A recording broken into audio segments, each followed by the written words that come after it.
Earlier in the week, President Milei paid a visit to New York. His very packed agenda included a meeting with his buddy Elon Musk and a visit to the New York Stock Exchange. But the high point of the trip was an opportunity to speak before the General Assembly of the United Nations.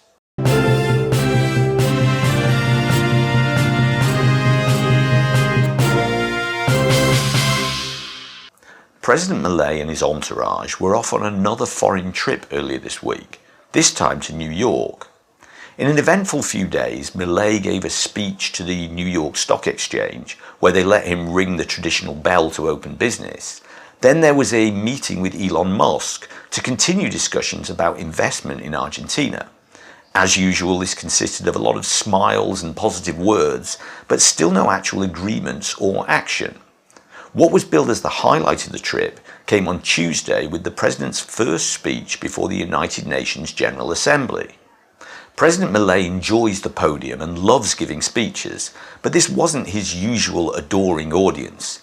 This wasn't some political rally with cheering supporters, nor was he appearing as a guest of honour to rounds of applause on the stage of some international economic leaders conference. This was the United Nations, where no one is really that interested in Javier Milei. The auditorium was at least half empty, and the only applause was polite but muted, and probably coming from the Argentine delegation themselves. In his speech, Milei complimented the UN on its success as a peacekeeping organisation, but then tore into it with accusations of being a multi-tentacled leviathan driven by a socialist agenda, trying to impose an ideology on member nations and telling the citizens of the world how they should live their lives. Milei said that the United Nations was losing global credibility. Milei went on to criticise the UN for its censure of Israel over the ongoing Gaza war, while he said giving a free pass to bloody dictatorships like Venezuela and Cuba. Milei also stated that the 2020 global lockdowns over COVID-19 were a crime against humanity. Most of this followed a familiar and predictable Milei trajectory, but one item towards the end of his speech stood out. Milei said that Argentina would abandon its traditional neutral position towards international affairs and join the fight for freedom, whatever that means. In the early 20th century, Argentina was one of the richest countries in the world, the seventh richest economy, bigger than Canada and Australia and rivaling the USA. But then it all went wrong. Most of the blame for Argentina's change of fortunes gets heaped on the shoulders of Juan Domingo Perón, who was president of Argentina in the 1940s, but the real problems stretch further back. Argentina had a very export-based economy, mostly built on agricultural produce. This suited the powerful farming lobby, consequently industrialization was resisted. In 1929, Wall Street crashed, and this hit Argentina very hard. There was lots of produce to export, but nobody buying and no cash to service the borrowing. This destabilized the government and made Argentina a less inviting prospect for investment, which meant even less money coming in and even less cash to service loans, which, well, you can see where this is going. The solution adopted by Argentina was to turn inward and focus on domestic markets. This inward-looking stance went far beyond economics and began to affect all areas of Argentine government and society.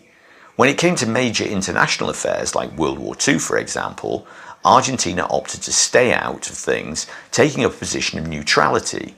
This position became the norm for Argentina. President Milei's speech would appear to signal the end of this and a new phase of relations between Argentina and the rest of the world. Quite what this will mean in practice, I guess we'll have to wait and see.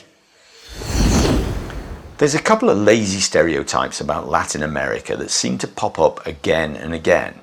Drug cartels and military dictatorships. When people haven't actually visited some faraway corner of the world, they inevitably base their ideas on a combination of news and movies. This isn't generally a good idea. News always focuses on the negative aspects of a place, while the movies sensationalize facts, and often the narrative takes place at some notable point in the past, when something interesting once happened. This leads to sensationalized views of a world that no longer exists. It happens everywhere. I'm not saying that these things are complete falsifications. Often they have a solid basis in fact. It's just that those times were a long time ago and countries have usually moved on. Pablo Escobar is long dead, but the fascination of Netflix viewers with this glamorous anti-hero means that Colombia might never be able to exorcise that particular ghost. I suppose drug cartels and organised crime continue to exert influence in many countries, particularly throughout Central America from Mexico all the way down to Colombia and beyond, so some of this reputation is still well deserved in some of these very dangerous countries. However, coup d'etat and military governments are even further in the past, very much a 20th century phenomena, which certainly dominated the continent throughout the 1960s, 70s and 80s, and whose legacy continues to cast a dark shadow over many countries.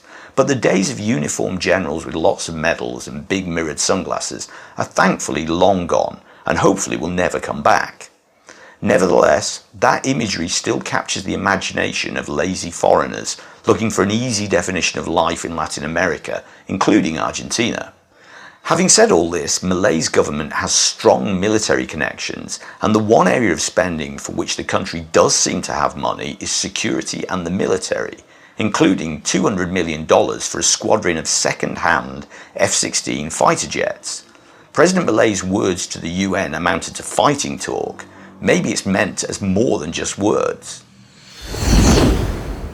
Thanks for watching. I hope you found the video interesting. If you did, please give it a like. And if you want to see more content like this, there's a couple of videos on the screen now. If you're not already subscribed, you might want to do that too. If you want to support the channel, you can buy me a coffee in the link below. And until next time, que tengas un buen día.